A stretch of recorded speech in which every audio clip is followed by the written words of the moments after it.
Aunque a día de hoy la religión se ha convertido en una especie de atrezo social, la verdad es que en el pasado la gente era profundamente fervorosa.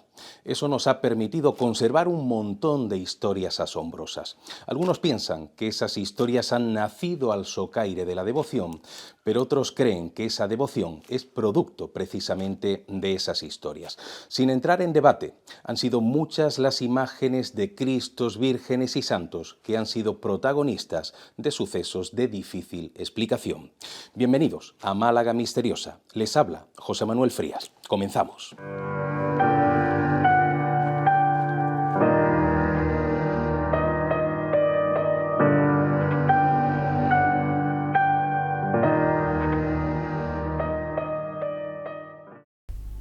Hasta el momento en el que se produjo la quema de iglesias del 31, en el templo del convento de Santo Domingo se custodiaba una imagen muy especial, la de nuestro Padre Jesús de Cabrilla, una historia relacionada con la llegada a nuestra ciudad, en pleno siglo XVIII, de un curioso peregrino ataviado con una túnica blanca y un largo cabello.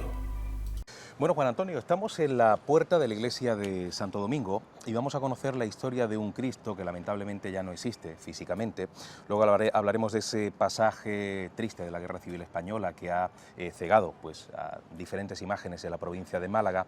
Pero este Cristo de Cabrillas, nuestro Padre Jesús de Cabrilla, tiene una historia muy interesante porque nos hace viajar al siglo XVIII, muy cerquita del lugar en el que estamos, el entorno de Plaza de Arriola, donde había un palacete y donde ocurrió una historia muy curiosa vinculada con un misterioso peregrino, ¿verdad? Efectivamente, es un peregrino de estas tantas personas, de estos personas dando vuelta que nadie sabe si es un peregrino, si es un pedigüeño, nadie sabía lo que había en aquel entonces, en aquel siglo. Todos sabemos lo que pasaba, ¿no? Había mucha hambre, por desgracia. Claro. Y pasando por la plaza de Arriola, que antiguamente el río llegaba prácticamente hacia ahí, no existía lo que ahora ha sido Atocha, no existía nada, pues pasó por la puerta de un palacete que según dicen, está en la Plaza Arriola haciendo esquina con Sebastián Subirón, que era un palacio que hasta el año 60, años 70 aproximadamente, estaba ahí una asociación juvenil y tal, en un patio precioso. Este caballero pues pegó en la puerta de la marquesa de Cabrilla, por eso es lo del Cristo de Cabrilla, pegó en la puerta y el mayordomo abrió y lo que pidió fue alojamiento simplemente. Y bueno, pues él se lo dijo a la señora dijo que sí. Y ahora hay dos partes. La primera parte es que ella, con miedo a que saltara de la puerta a su casa cuando estén durmiendo, le robara y se fuera. Y otra segunda parte es que él pidió encarecidamente que le dejaran la comida en su cuarto y por favor no entrara nadie por la noche. Curioso. De esta forma, él pidió que se cerrara la puerta y que nadie lo molestara. Las dos partes, las dos leyendas, o no leyendas, y ahí está esa línea roja que separa la leyenda de la realidad, pues son unas leyendas románticas, unas leyendas en el que se basa todo desde aquel siglo hasta 1931, hasta las fatídicas noches del 11 al 13 de la madrugada del 12 al 13 de mayo del 31, el Cristo de Cabrilla pues existió. La imagen era un crucificado, según dicen, pero no se supo hasta por la mañana de esa noche en la que dijo que se encerraran o que ella encerró. Claro. ¿Qué ocurre? Que por la mañana pues pegan en la puerta, no contestan, el mayordomo se dice a la señora llega, pega, no contesta, sacó la llave, abrió la puerta y no había nada. O sea, había desaparecido ese misterioso personaje, ¿no? Ese personaje desapareció y según también hay otra parte de esa leyenda en el que dice que dentro de ese habitáculo, aparte de un olor a madera fresca, olía a rosas. Había un olor precioso, que pensemos que en aquel entonces, en aquel siglo, pues había muchas enfermedades y los olores. La sanidad no es como la que hay ahora, sino aquello olía bastante bien, ¿no? Y buscaron, y lo único que encontraron pues fue un crucificado, la talla de un crucificado. Y también esa leyenda cuenta que ese crucificado, el rostro, se asemejaba mucho a ese peregrino, a ese pedigüeño que fue pidiendo posada, como ocurrió hace 2000 años, ¿no? O sea, es como si él se hubiera transformado en la talla, o él hubiera creado de manera misteriosa la talla y luego hubiera desaparecido, ¿no? Me imagino que en aquel entonces se consideraría como un prodigio, y quizá eso es lo que provoca no solo que le pongan el nombre de nuestro Padre Jesús de Cabrilla, sino que ocupe un sitio especial en este templo, ¿verdad? Sí, sí, vamos, ocupaba justamente la capilla que está justo a la parte izquierda del altar. Antiguamente era la capilla del Sagrario, curiosamente compartida con la capilla de la Esperanza, incluso con la capilla de la Virgen del Rosario, pero en la entrada de la capilla, que ahora mismo está el Cristo del Perdón, de la Hermandad de los Dolores del Puente Coronada, pues arriba, en una de las pinturas, se ve un cáliz, diciendo que esa era la parte del Sagrario. Y estuvo ahí pues hasta aquella noche de la quema del 12 al 13 de mayo del 31, y estaba ahí de una forma muy velada. Tenía muchísima devoción, Sí. tenía muchas promesas que desaparecieron con la quema. Otros dicen que no desaparecieron, sino que se la llevaron, porque muchas eran promesas de plata. Esa es la historia. Nadie sabemos lo que pasó, y sobre todo en Santo Domingo hay muchísimas leyendas y muchísimas realidades de lo que pasó aquella fatídica noche. Pero el Cristo era un crucificado, y hay incluso hasta, como tú bien sabes, fotografía, solamente una fotografía. Eso te iba a decir, solamente una imagen que se ve de muy mala calidad, pero por lo menos es el único recuerdo que nos queda, ¿no? Sí, sí, incluso tuvo hasta su hermandad de que lo sacaban en procesión. Y tenía mucho tirón este Cristo. De hecho, la gente venían aquí y automáticamente se iban al Cristo de Cabrilla a rezarle, porque era un Cristo muy milagroso, sobre todo por el milagro que pasó en la Plaza de Arriola. Claro, y yo no sé si este Cristo, con relación a otras imágenes de Cristos que hay en Málaga, Cristo de la Salud, Cristo de la Sangre, que hoy día hay una devoción muy grande hacia ellos, no sé si el hecho de que esta imagen desapareciera en el año 31 ha provocado que hoy día la gente se haya olvidado de él, ¿o no? Sí.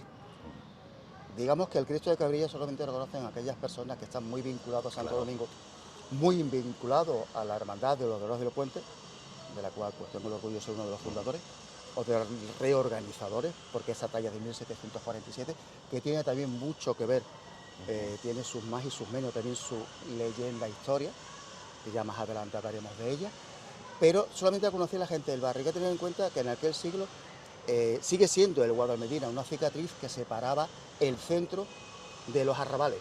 Claro. Y esto no dejaba de ser el principio del arrabal. Y eran los que vivían muy cercanos por aquí. Pero sin embargo, la gente que estaba muy cercana a la Plaza de Arriola le tenían muchísima devoción. ¿Qué ocurre? Pasó lo que pasó en el 31, se fue diluyendo un poco con la República, ya después vino la Guerra Civil, vuelta a lo mismo, y ya a partir del 39, el 40, ya nadie se acordó del Cristo de Cabrilla. Originariamente era conocido como Santo Cristo de la Columna. Hoy día, la imagen es venerada bajo la advocación de Santo Cristo de la Salud. Y es que durante una epidemia de peste bubónica que azotó a la ciudad a mediados del siglo XVII, la talla protagonizó el don de intermediar para hacer desaparecer la enfermedad de manera repentina. Vamos a hablar, Juan Antonio, de un Cristo que es muy querido por la gente de Málaga, que ha protagonizado leyendas, historias milagrosas, como es el Cristo de la Salud. Y se le atribuye un personaje curioso, que es José Alfaro, Josep Alfaro, que es un hombre que por lo que cuentan las crónicas no se sabe exactamente de dónde era. Fíjate qué lugares tan diferentes, que hay quien dice que nació en Teruel y quien dice que nació en Italia. Sí. O sea, no hay un consenso ahí, ¿verdad? No lo hay. Dice que o bien en Teruel, incluso en Génova. Y por eso muchos dicen como Giuseppe. Claro. Por aquello, hay que tener en cuenta que en aquel entonces Génova pertenecía a la corona española. Sí. Y hay mucho, como Giuseppe Micaela, hay muchas imágenes italianas en la provincia de Málaga, claro, y en Málaga ciudad, ¿no? Y este Cristo de la Salud está atribuido a él, un Cristo atado a la columna, con unas facciones muy duras, pero de aquella época. Es un Cristo que impresiona y tiene una historia, como siempre. Claro. El siglo XVIII fue muy dado a ello, ¿no? Por aquello de agarrarse la gente a la fe, ¿no? Claro. y tiene una historia preciosa sobre una epidemia. Efectivamente, una epidemia que además fue muy importante en Málaga, porque en ese año 1649, si no me equivoco, se produjo una epidemia de peste, creo que era bubónica, una epidemia que se llevó por delante a 40.000 personas. O sea, las epidemias en aquel entonces eran cosas serias, ¿no? ¿Cuál sería el milagro que protagoniza este Cristo y que hace que la gente de alguna forma le atribuya una intermediación en esa peste? Porque él no tenía nombre en aquel entonces, y lo de Cristo de la Salud es precisamente porque proporciona la salud a la ciudad, ¿verdad? Efectivamente, lo que pidió el pueblo era que se parara esta peste, ¿no? Porque 40.000 personas en el siglo XVIII, estamos hablando, pues casi una tercera parte de la población de Málaga, ¿no? Claro. Tener en cuenta que Málaga era la parte central. Málaga no tenía, más allá de a lo mejor de Calle La Victoria, o más allá, si me apuras, de la Malagueta o el parque, que no existía, ¿no? Era una densidad de población bastante fuerte. Y se comentaron al Cristo de la Salud, porque al estar, no estaba aquí, estaba en San Juan, a estar en una parroquia de las grandes de Málaga, era San Juan, los Mártires y el convento de San Francisco, eran las más grandes que existían en aquel entonces, también contando con el convento de Santo Domingo, pero está al otro lado del río, pues también tenía mucha devoción. ¿Qué ocurre? Que le rezaron tanto, que el Señor puso el milagro. Sí. La peste pues desapareció, se erradicó. Y hay una curiosa historia que tiene relación con José Alfaro, Giuseppe Alfaro, y es que se decía por aquel entonces que si tú eras imaginero y tallabas una imagen que luego protagonizaba un milagro, tú podías fallecer muy pronto, era como una especie de castigo divino, una cosa muy rara. Pero dicen que a José Alfaro le ocurrió algo parecido. En el momento en el que se produce el milagro que tú nos has contado, él termina falleciendo, según Narciso Díaz de Escobar, al cabo de 5 o 6 días, ¿no? Con lo cual vemos que parece que se había cumplido esa especie de tradición extraña, ¿no? O sea, que son cosas que se comentaban en aquel entonces, que hoy día nos suenan un poco casi a cuento, ¿no? Pero que parece que el fervor popular sí era muy fuerte por aquel entonces, como tú decías, ¿verdad? Dicen, también cuentan esas leyendas, esas líneas, que precisamente murió de esa peste. De esa peste, ¿no? Murió de esa, y porque quiso venir aquí a ver su Cristo y coincidió. Claro. Y eso es lo que cuentan, ¿no? Claro, en aquel entonces los escribanos pues no tomaban nota de todo y no conocían al escultor. Exacto, claro. De hecho, se cuenta de que cuando Simón hizo el Cristo, nuestro Padre Jesús cautivo, al poco tiempo se quedó ciego. Cuestión que no es cierto, porque la propia nieta dijo de que no fue así, de que él falleció y él no estuvo, y él no se quedó ciego. En este caso, un Cristo que está en un lugar tan característico como es cerca de esta Plaza de la Constitución, y que además es un Cristo con todas las historias que hemos contado, ¿sí tiene mucha devoción por parte de la gente hoy día? Tiene y no tiene, me explico. Sí tuvo bastante devoción, de hecho hay una hermandad que lo saca, el Día del Cristo de la Salud, y ahora sí se está fomentando otra vez. Ahora. De hace unos cuantos años, una década por ahí, hay otra vez esa explosión de hermandades y cofradías o prohermandades, ¿no? Pero esto sí existe. De hecho, en esta iglesia del Santo Cristo hay 2 hermandades que son muy antiguas, que es la del Cristo de la Salud y la hermandad de la Esclavitud, que es una Virgen de Pedro de Mena, que no sale en Semana Santa, pero sale por el barrio, por el centro, en este caso, en días muy específicos. Tiene tirón, pero no tiene el tirón, por ejemplo, como el Cristo del Estudiante, que también está en esta cofradía, en esta iglesia. Cuentan que nuestro Padre Jesús Nazareno de Viñeros llegó a Málaga en la compañía de un padre mercedario de Valladolid, y que ya en aquella ciudad había obrado más de un prodigio. Pero el suceso más asombroso tuvo lugar en el desaparecido templo de la Plaza de la Merced, cuando la talla llegó a obrar el don de la movilidad.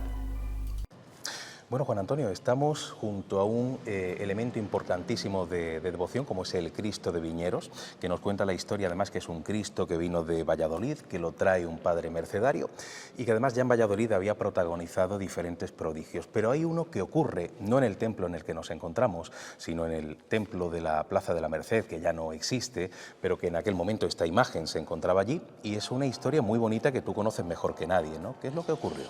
Esto viene a colación de la famosa batalla de Empel, en Flandes, de cuando los soldados del Tercio de Flandes pues ya regresaron a España. Y uno de los soldados, pues el acuartelamiento, una de las grandes cuarteles que existían del Tercio de Flandes, estaba precisamente en Málaga. pues tenía un remordimiento de conciencia enorme porque cometió un pecado mortal en aquel entonces, ¿no? ¿Se sabe cuál es ese pecado? No se sabe. Se sabe. No se sabe, nunca se ha sabido. Se supone que si viene con el tema de la batalla de Empel, lo que pasó allí arriba, los asesinatos que cometieron a mujeres, a niños, para reducir, incluso entre ellos mismos tenían bastante fallos, por llamarlo de alguna forma, ¿no? Querían quitarse el medio como ellos. Tenía esa espina dentro, ¿no? Claro.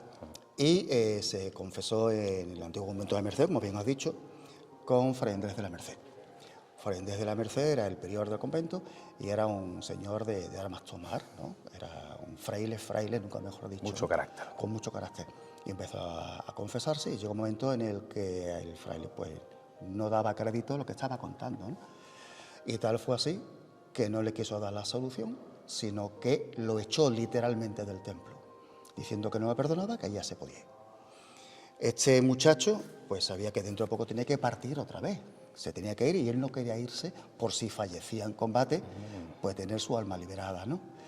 Y ocurrió que él regresó otra vez al convento, pasó por delante del convento, vio las puertas abiertas, se puso delante del Cristo de Viñero, se arrodilló y él le pidió por favor que él hiciera intercesor para que lo perdonara. Y no fue así la cosa, sino que en un momento dado el Cristo de Viñero separó la mano derecha de la cruz y lo bendijo. Y le dijo, quedas perdonado. Imagínate la revolución que se hizo, ¿no? El chaval se fue, perdonado, pero cuenta la historia, cuenta la leyenda, la realidad, no se sabe, que al momento de poner la mano otra vez, la mano se quedó en el aire y nadie puso volver a poner la mano en la cruz. Ese brazo, Fray Andrés de la Merced, pues también se cuenta de que se quedó con el brazo. O sea, se queda con el brazo, me imagino que le pondrían una réplica o algo a lo que es el Cristo tuvieron que originario. hacerle un brazo porque ese brazo no había manera humana de poder ponerlo y no iba ahí el Cristo con la mano separada, sino que le hicieron un brazo nuevo en el que apoyara precisamente a la cruz, como se ve en esta reproducción, que este es de Paco Biza, es reciente, no es el anterior, porque la cama del 31 también desapareció. Claro. ¿Y es cierto eso que cuentan de que ese brazo era considerado tan milagroso que deciden meterlo en una urna, no sé si este fraile, y de alguna forma se repartía o se hacía como una procesión por diferentes iglesias de Málaga para que estuviera más cerca de la gente o eso no se sabe? Unas personas dicen eso, otras cuentan que se hacía como las réplicas de la Virgen que van de casa en casa y les llaman a los enfermos para que los enfermos sanaran. Claro. Y cuentan leyendas de que algún que otro enfermo pues sanó. Volvemos siempre a lo de los siglos XVIII, XVII y XVIII, que bueno, aquello fue una explosión de fe tan enorme que créetelo o no te lo creas.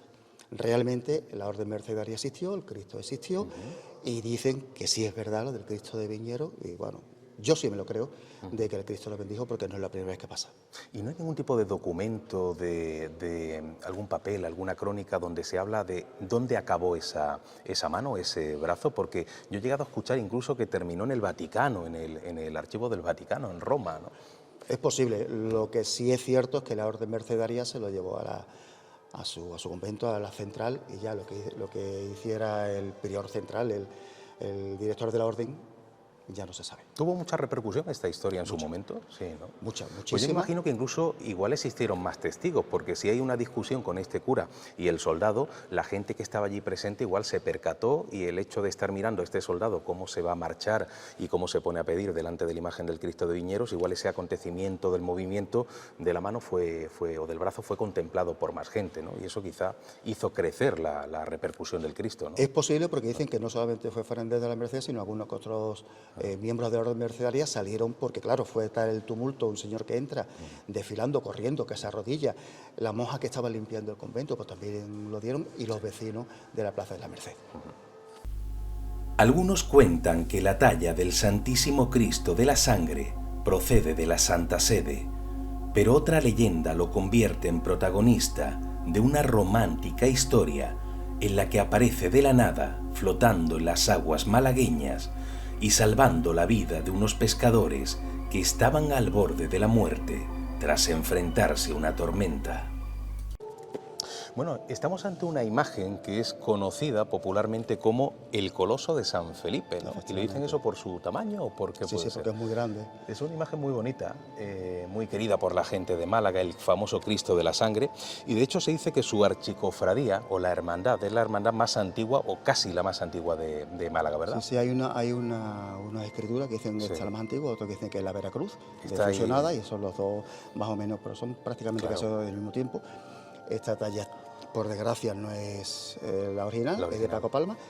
Si te das cuenta, se asemeja muchísimo al Cristo de la Buena Muerte y al Cristo de los Milagros. Claro, el mismo estilo. Son del mismo estilo, de Paco Palma.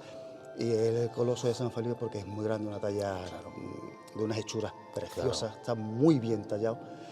Y tiene también otras leyendas, para mí, una de las leyendas más bonitas que existen en Málaga, porque además une dos barrios, que es el barrio de la Victoria, cuando antiguamente estaba en la Convento de la Merced, Sí. y el barrio del Perchel con las playas del Bulto. Claro. Hablamos de su antigüedad, tengo por aquí crónicas que nos hablan del año 1518 y de hecho hay quien dice que vino desde Roma. Yo no sé si esto era habitual, decir que todas las imágenes venían de Roma para darle un poquito de más peso, supongo, ¿no? Hay que jugar con las palabras. Sí. Decir que viene de Roma una talla no es lo mismo que decir que viene la hermandad, la orden, le dan el visto bueno desde Roma. Claro.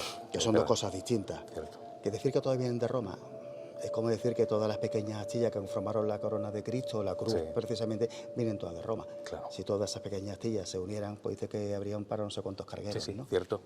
Pues con él pasa lo mismo. ¿Qué ocurre? Que el Cristo de la Sangre aquí en Málaga, venga donde venga, tiene una devoción brutal, grande. brutal. Uno de los más queridos, ¿no?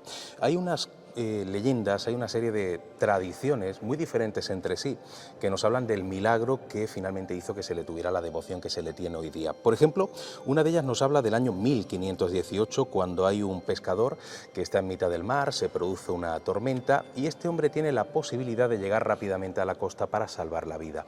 Pero a la vez ve a lo lejos una embarcación con otros dos marineros que están a punto de naufragar contra unas rocas y este hombre arriesga su vida para salvar a esos dos marineros.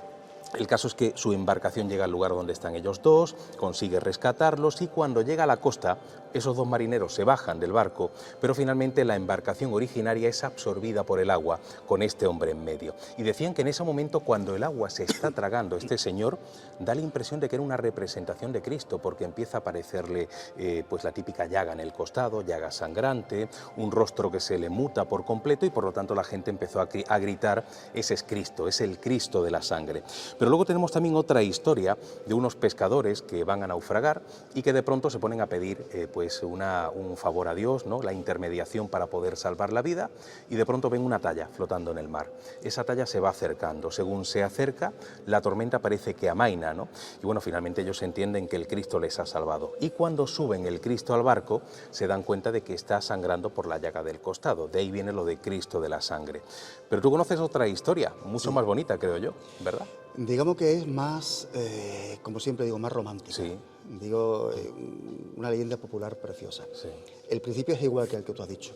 Es un pescador que ve que hay una tormenta y lógicamente pues se va para la costa. Estamos hablando de las playas del Bulto, Sí.